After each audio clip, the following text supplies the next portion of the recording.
एक बार सभा में जब भगवान श्री कृष्ण ने अपने सुदर्शन चक्र से शिशुपाल का वध किया तो सुदर्शन चक्र से भगवान की उंगली कट गई। ध्यान देना, बड़ी अद्भुत कथा है।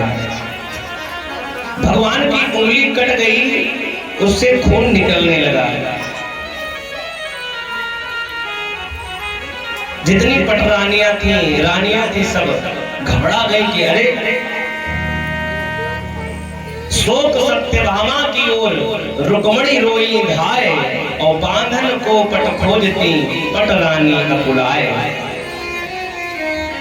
सभी पटरानियां दौड़ दौड़ करके पट्टी खोज रही है कि भगवान की उंगली में बांध दिया जाए। लेकिन द्रौपदी जी ने देखा भगवान श्री कृष्ण को और क्या किया, दौड़ी द्रौपदी जी। तब तक देवी द्रौपदी ने देखे यदुवीर और अंगुरी बांधन को तुरंत चीरो अपनो चीर। अपनी साड़ी को फाड़ करके भगवान श्री कृष्ण की उंगली में बांध दिया। भगवान श्री कृष्ण ने द्रौपदी जी से कहा कि हे देवी, हे बहन,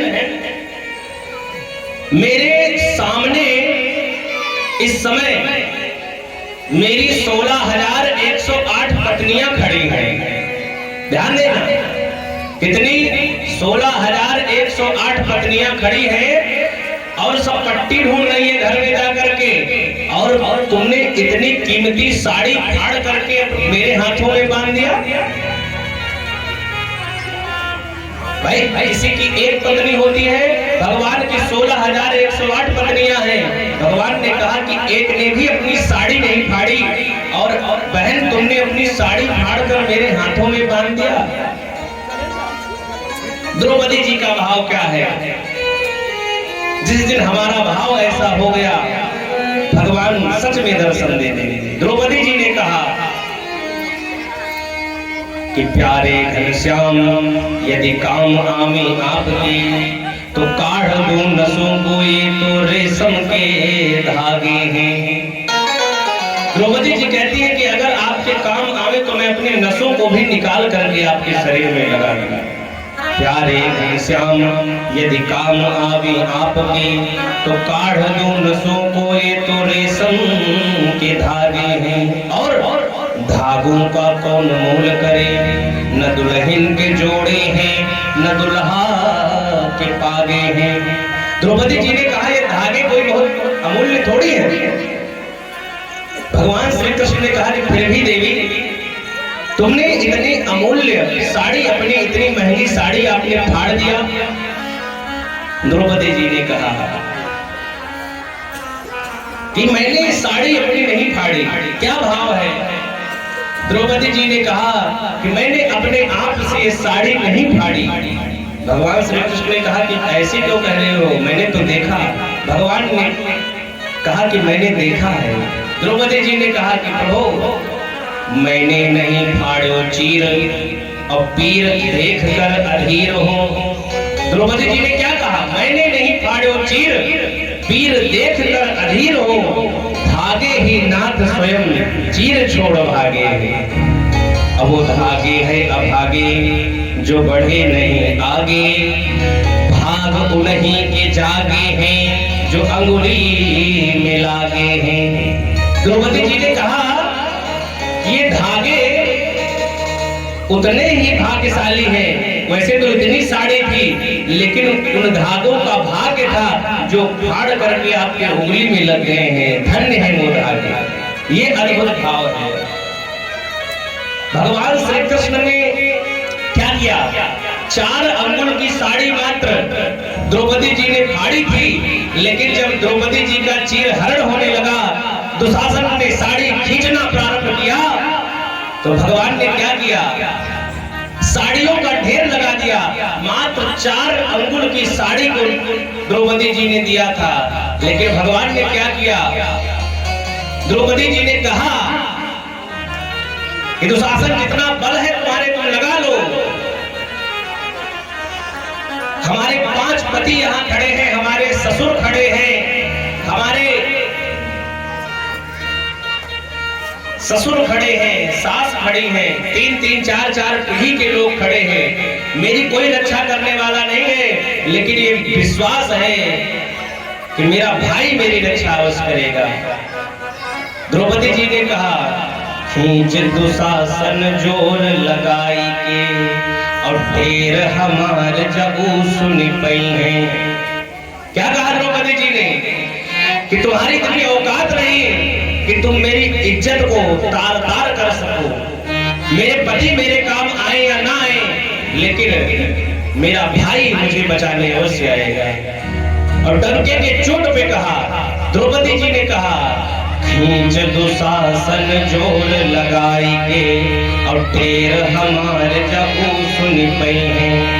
और विश्वास विपत्ति परे पर, अरे मोहन ना हम के विसरे हैं। और देर लगी ना अबेर लगी, फिर ना हिरना यश धावत रही है। और भौजी के गोद में हुई है तबो मोर ढेर सुने फिर ना रह गई है।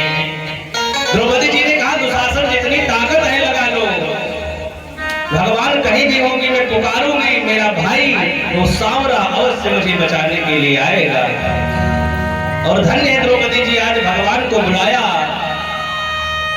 तो द्रौपदी जी की बातों को सुनकर के भगवान आए, और आए ही नहीं अपितु साड़ी को बढ़ाना प्रारंभ कर दिया। आज 4 अंगुल साड़ी के बदले 4 लाख साड़ियां कुर्बान कर दिया। सुंदर सफेद सब्ज बैजनी हरेरी पेरी, और साड़ी बहु तेरी नहीं गिनवे में आयो है। इतनी साड़ियां आज भगवान ने प्रकट कर दी कि लाल पीली हरी नीली रंग बिरंगी साड़ियां निकलने लगी। लोग देख करके हैरान हो गए, और भगवान श्री कृष्ण ने द्रौपदी की रक्षा की। तो ध्यान दो, जब 4 अंगुल साड़ी के बदले भगवान ने इतनी साड़ियां प्रकट करके द्रौपदी जी की लाज की रक्षा की, तो यदि हम भगवान के लिए 1 रुपया खर्च करते हैं, 2 रुपया खर्च करते हैं, तो भगवान हमें कितना प्रदान कर देंगे। कितने बड़े भगवान हमारे दयालु हैं। इसलिए हमें हमेशा ये विचार करना चाहिए कि भगवान की कृपा, भगवान की शरणागति निरंतर करनी चाहिए। हम लोग माया में फंस करके भगवान को भुला देते हैं, ऐसा कभी करना नहीं चाहिए। ध्यान देना, बड़ी अद्भुत बात है। निरंतर भगवान का स्मरण करना ही हमारे जीवन का परम लक्ष्य है। एक घड़ी आधी घड़ी आधी में पुण्य आधी, तुलसी संगत साधु की कटे कोट अपराध। गोस्वामी तुलसीदास जी कहते हैं कि समय निकालो थोड़ा सा, क्योंकि फुर्सत कभी नहीं होगी। जिंदगी जब तक रहेगी फुर्सत न होगी काम से। कुछ समय ऐसा निकालो प्रेम कर लो भगवान से। कुछ समय तो निकाल करके भगवान का भजन कर ही लो, नहीं तो पछताओगे। भजन नहीं किया तो क्या होगा? कल्याण नहीं होगा। इसलिए कहते हैं सब कुछ छोड़ो, क्या करना है? बड़े भाव से कहेंगे, भजन कर होई जवन होई हो।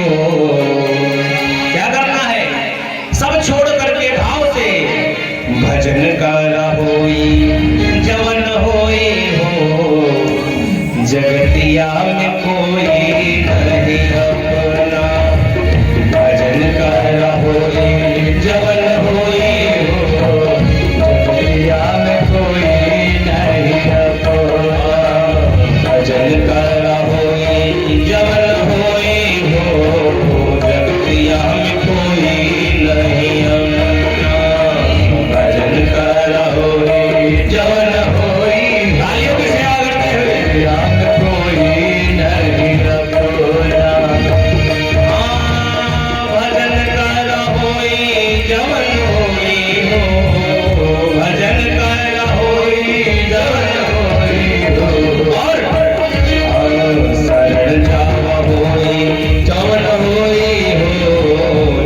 जगतिया में कोई नहीं अपना, जगतिया में जा जवन होई हो, जगतिया में कोई नहीं। आइए उस सेवा करते हुए गाएंगे जय हो।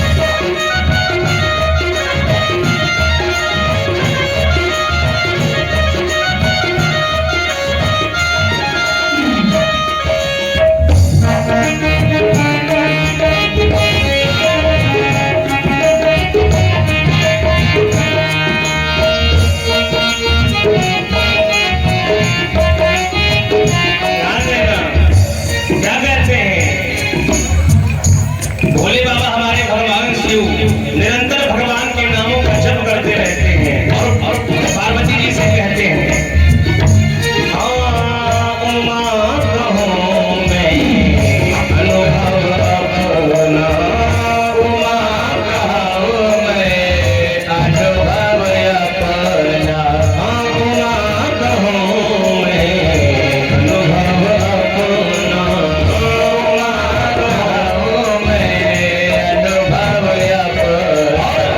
सत हरि भजन जगत सब सपना, सत हरि भजन जगत सब सपना,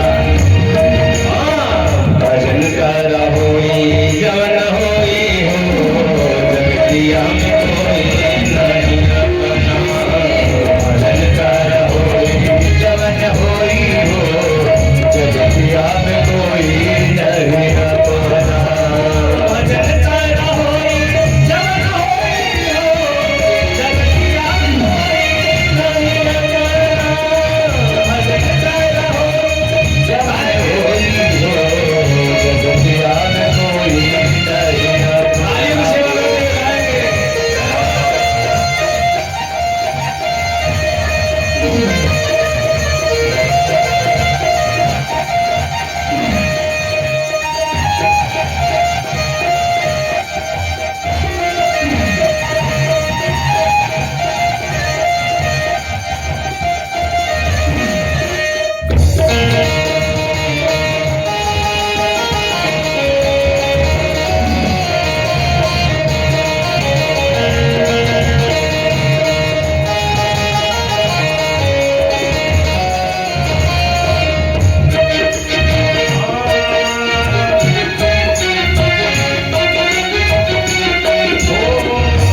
मंगल भवन मंगल हारी, मंगल भवन अमंगल हारी, उमा सहित जही जपत पुरारी, उमा सहित जही जपत पुरारी। हम आपको ही जपना है क्या? भजन कर होई जवन होई, जगतिया में कोई नहीं अपना, ताली बजा के धाम से ऊपर उठाएंगे, होई हो जगतिया में कोई नहीं अपना, भजन कर होई हो जगतिया में कोई, जगतिया में